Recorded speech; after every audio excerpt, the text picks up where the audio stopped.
Subscribe कीजिए defence squad channel को और बेल आइकन को दबाइए लेटेस्ट डिफेंस वीडियोस सबसे पहले देखने के लिए। हेलो डिफेंस लवर्स, स्वागत है आप सभी का डिफेंस ज्ञान सीरीज के फ्रेश एपिसोड में।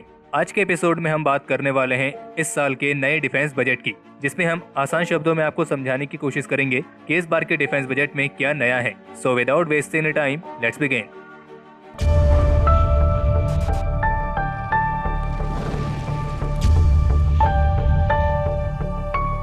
वीडियो में आगे बढ़ने से पहले हमारे निकम्मे पड़ोसियों के लिए एक छोटी सी चेतावनी है कि अगर वे भारत के इस डिफेंस बजट वाली वीडियो को देख रहे हैं तो कृपया करके अपने रिस्क में इस वीडियो को देखें, क्योंकि भारत के डिफेंस बजट की बड़ी रकम को देखकर चक्कर आने के चांसेस हो सकते हैं। तो चलिए आते हैं वीडियो के मेन टॉपिक पर। तो फाइनेंशियल ईयर 2021-22 का टोटल डिफेंस बजट है 4,78,195.62 करोड़ रुपए, जबकि पिछले साल यानी कि फाइनेंशियल ईयर 2020-21 में ये बजट था करीब 4,71,368 करोड़ रुपए। यानी कि अगर आप ओवरऑल डिफेंस बजट को देखेंगे तो पिछले वाले बजट की तुलना में इस बार केवल मामूली सी बढ़ोतरी हुई है और इस बार का टोटल डिफेंस बजट पेंशन को मिलाकर हमारे जीडीपी का 2.14% हिस्सा है, और जबकि अगर ओवरऑल एक्सपेंडिचर को लिया जाए तो फिर ये होगा करीब 10.4%। इसके बाद जो ये टोटल 4,78,195 करोड़ रुपए का डिफेंस बजट है, इसमें से करीब 1,15,850 करोड़ रुपए डिफेंस पर्सनल्स की पेंशन के लिए रखे गए हैं, और जबकि बाकी का 3,62,345.62 करोड़ रुपए रक्षा मंत्रालय के तहत आने वाली इंडियन डिफेंस सर्विसेज और अन्य ऑर्गेनाइजेशंस और डिपार्टमेंट्स के लिए एलोकेट किए गए हैं।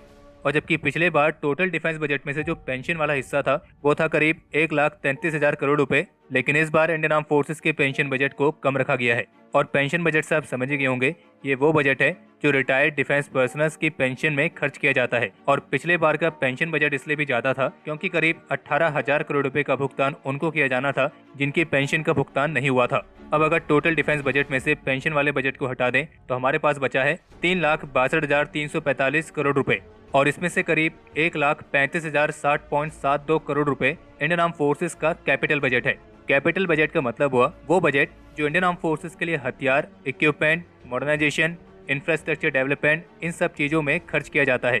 और इस बार ये बजट है करीब 1,35,060.72 करोड़ रुपए। और अगर आप इसे कंपेयर करेंगे फाइनेंशियल ईयर 2020 से 21 से, तो इसमें आपको 18.75% की बढ़ोतरी दिखेगी। वहीं फाइनेंशियल ईयर 2019-20 की तुलना में इसमें आपको करीब 30.62% की बढ़ोतरी दिखेगी। और जबकि पिछले 15 सालों में ये सबसे हाईएस्ट कैपिटल डिफेंस बजट है।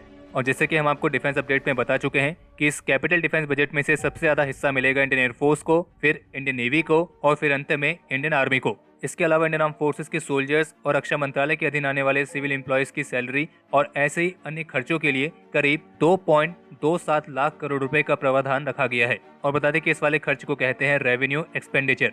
तो अगर आपको सीधी और सरल भाषा में समझाएं तो इस बार का टोटल डिफेंस बजट है 4,78,195.62 करोड़ रुपए, जिसमें से 1,15,850 करोड़ रुपए जाएंगे डिफेंस पर्सनल्स की पेंशन में, और करीब 3,62,345.62 करोड़ रुपए जाएगा इंडियन आर्म फोर्सेस और रक्षा मंत्रालय के तहत आने वाले अन्य ऑर्गेनाइजेशंस और डिपार्टमेंट्स के लिए। और फिर इसमें से 1,35,060.72 करोड़ रुपए खर्च होंगे इंडियन आर्म फोर्सेस के लिए हथियार, इक्विपमेंट, मॉडर्नाइजेशन और इंफ्रास्ट्रक्चर डेवलपमेंट जैसे खर्चों में।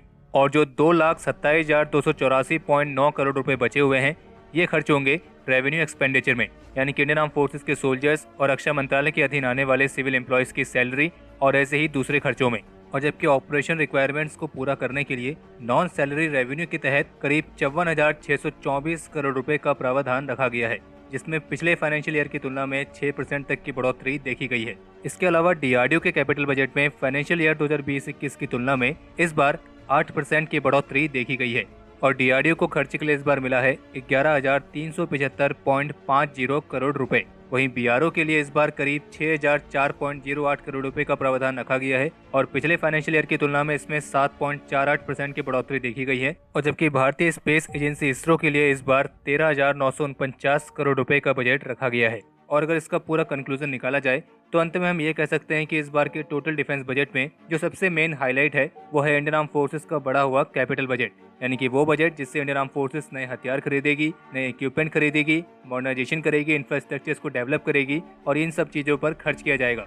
और अगर आने वाले कुछ दिनों में इंडियन आर्म फोर्सेस के इस बढ़े हुए कैपिटल बजट को लेकर अगर हमारा निकम्मा पड़ोसी कोई रोना धोना करता है और उसके रिगार्डिंग कुछ उल्टी सीधी स्टेटमेंट निकालता है तो भी कोई चौंकने वाली बात नहीं होगी। और बाकी अगर आप भारत के इस डिफेंस बजट को डॉलर में देखना चाह रहे हैं या फिर किसी अन्य करेंसी में देखना चाह रहे हैं तो आप सिंपली गूगल पर जाकर इसे किसी भी करेंसी में कन्वर्ट कर सकते हैं, और वो भी उस करेंसी के करंट रेट के अकॉर्डिंग।